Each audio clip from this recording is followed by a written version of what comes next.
I'm literally on fire right now.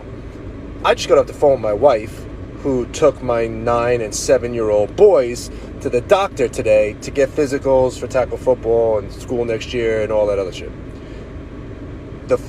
My 9-year-old son went in first, and the first thing this woman asks him is if he identifies as a boy, a girl, gender fluid, or non-binary. Subscribe now. My son, he's never heard of any of that shit before.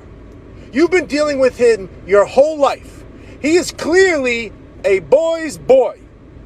So what are you, trying to plant a fucking seed in his head?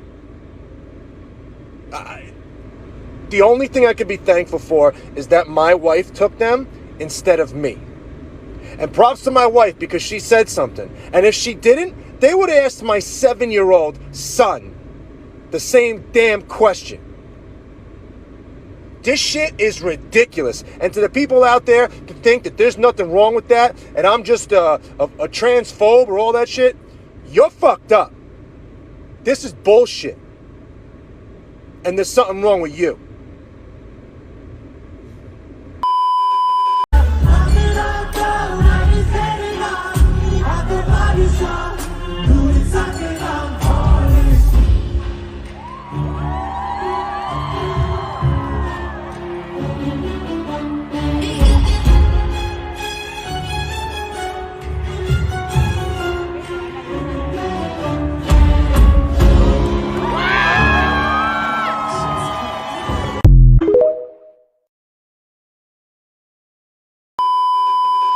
They do not want your children to be educated. They do not want you to think too much. That is why our country and our world has become so proliferated with entertainments, mass media, game shows, television shows, amusement parks, drugs, alcohol, and every kind of entertainment to keep the human mind entertained, so that you don't get in the way of important people by doing too much thinking. You had better wake up and understand that there are people who are guiding your life and you don't even know it. And all American citizens, I think, have suspected something like this is going on. But we're all too busy trying to stay alive and live our lives. And after all, what can one person do about it?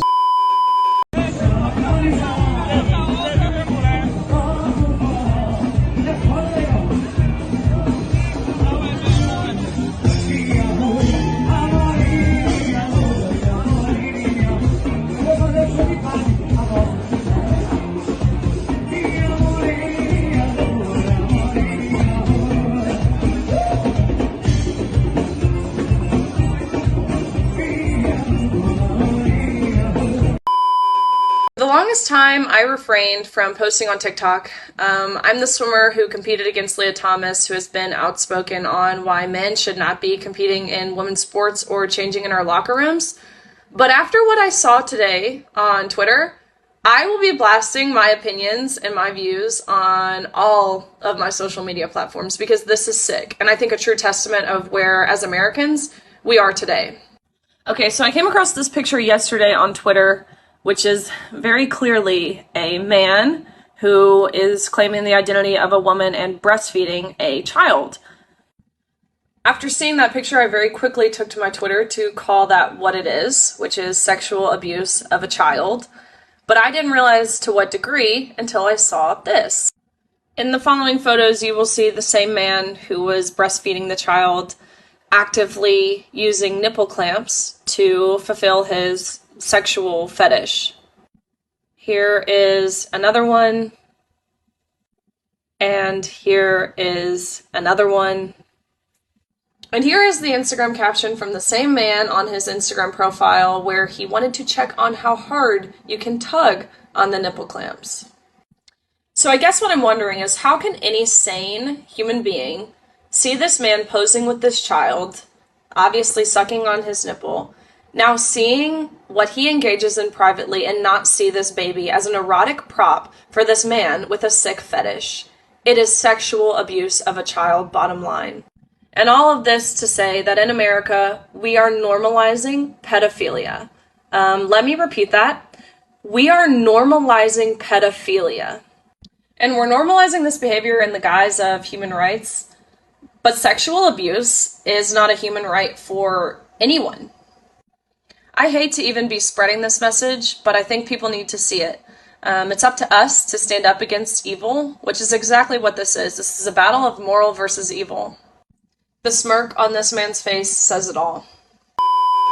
Not motivated to become strong. I don't really care about money. We are also saying, by extension, I don't want strong friends around me. I don't want rich friends around me. You're a bad friend. And then you have to sit and look and understand that lone wolves don't survive. The idea of Rambo in and of itself is a fallacy. It's always going to be packs and teams that are going to survive. You say I lack motivation. You're also advertising to the world that every single one of the people you're friends with are going to lack motivation. So then what? You know, what chance do you have, you and your dork friends with no motivation, against a bunch of motivated men?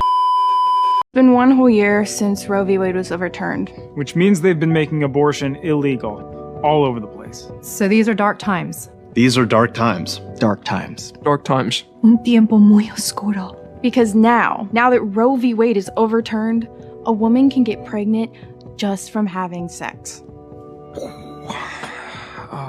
I'm now seriously considering going down the dangerous path of abstinence until marriage. I find myself in this really bizarre state where I'm asking guys about things like their values and trustworthiness before sleeping with them. Before a girl will have sex with me now, she's asking me all these dumb questions like, do you love me?